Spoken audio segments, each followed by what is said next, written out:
Hello friends, DS Prajapati GK में आपका स्वागत है। आज हम गुप्त साम्राज्य पतन, समाज व संस्कृति से संबंधित पूर्व परीक्षाओं में पूछे गए प्रश्नों के बारे में अध्ययन करेंगे।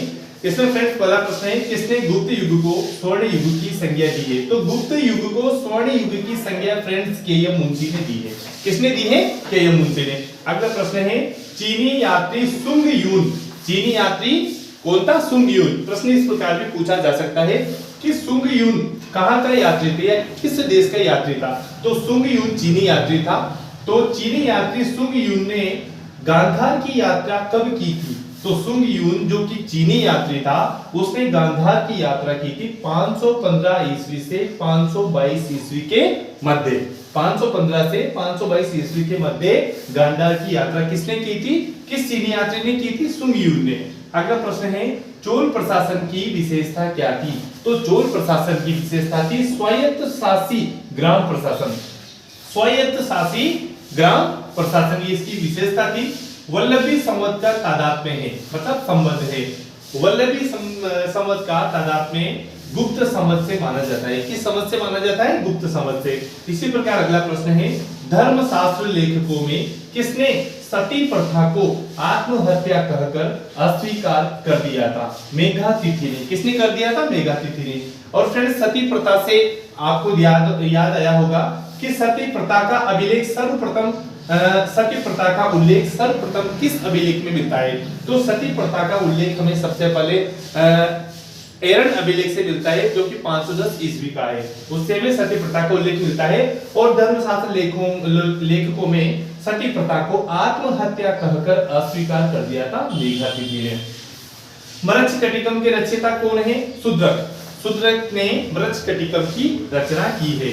विधवाओं के संपत्ति संबंधी अधिकारों की किसने उदार व्याख्या की है? तो फ्रेंड्स ये की याज्ञवल्क्य ने।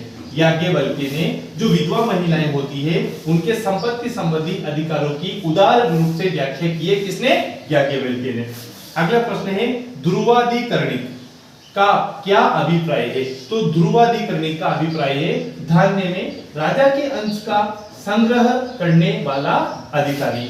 यानी जो धन धान्य होता था उनका, उसमें राजा का जो अंश होता था उसका जो संग्रह करता था उसे ध्रुवाधिकरणिक के नाम से जाना जाता था। अगला है, गुप्त तथा गुप्तोत्तर अभिलेख में वर्णित नल शब्द से क्या तात्पर्य है? यानी प्रश्न पूछा जा सकता है कि नल शब्द से क्या तात्पर्य है, या नल शब्द का उल्लेख किस अभिलेख में किया गया है? तो गुप्त अभिलेख या गुप्तोत्तर अभिलेखों में नल शब्द का उल्लेख हुआ है। तो नल का अर्थ होता है भूमि का माप।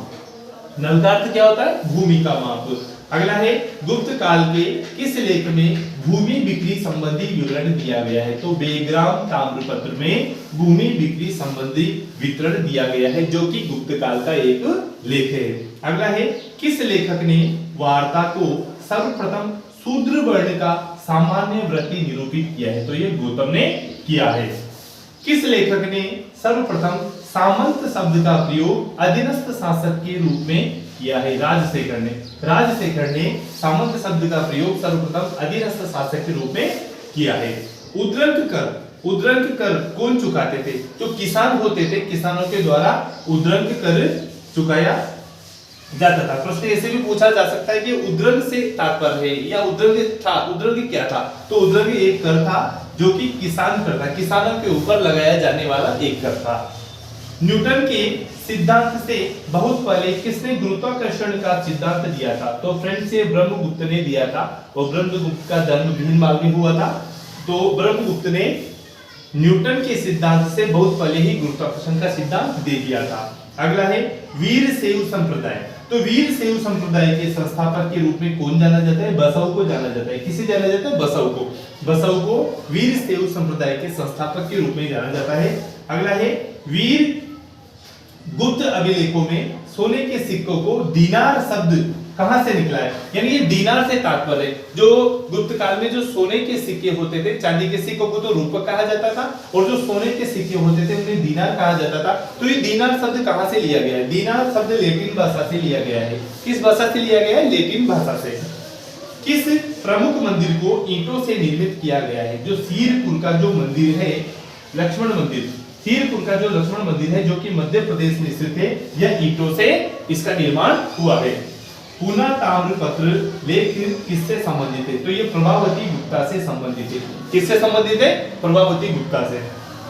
रूपक सिक्के प्रचलन में थे।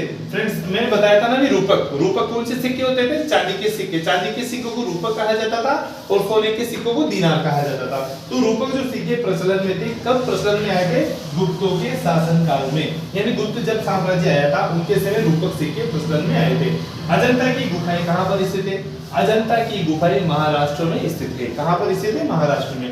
किस अभिलेख में महासामंत शब्द का उल्लेख सर्वप्रथम मिलता है? तो वेने गुप्त का गुणेदर अभिलेख। इसका वेने गुप्त का जो गुणेदर अभिलेख है उसमें महासामंत शब्द का उल्लेख सर्वप्रथम मिलता है। आशा करते हैं फ्रेंड्स आपको वीडियो अच्छा लगा होगा। Thanks friend for watching this video.